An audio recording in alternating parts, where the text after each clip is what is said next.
यकीन और भरोसा। एक आदमी बहुत ऊंची इमारतों के दरमियान तनी हुई रस्सी पर चल रहा था। इसके कंधे पर इसका बेटा बैठा था। जमीन पर खड़े तमाम लोग इसे देख रहे थे। जब वो आराम से दूसरी इमारत तक पहुंच गया तो लोगों ने इसकी तालियां बजाई, इसके लिए खूब तारीफ की। इसने लोगों से पूछा, क्या आप लोगों को यकीन है कि मैं इसी तरह दूसरी इमारतों तक भी जा सकता हूँ? लोगों ने कहा, हाँ हाँ, तुम ऐसा कर सकते हो। इसने कहा, ठीक है, क्या आप में से कोई मेरे बेटे की जगह मेरे कंधे पर बैठेगा?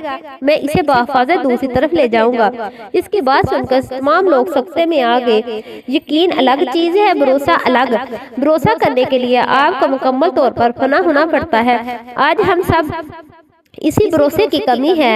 हम अल्लाह ताला पर यकीन तो रखते हैं लेकिन भरोसा नहीं रखते। कामिल यकीन के लिए जरूरी है कि हम अल्लाह ताला पर भरोसा भी रखें। वीडियो अच्छी लगे तो इसे लाइक और शेयर जरूर कीजिएगा। अल्लाह हम सबका हामी और नासर हो। आमीन सुमा आमीन।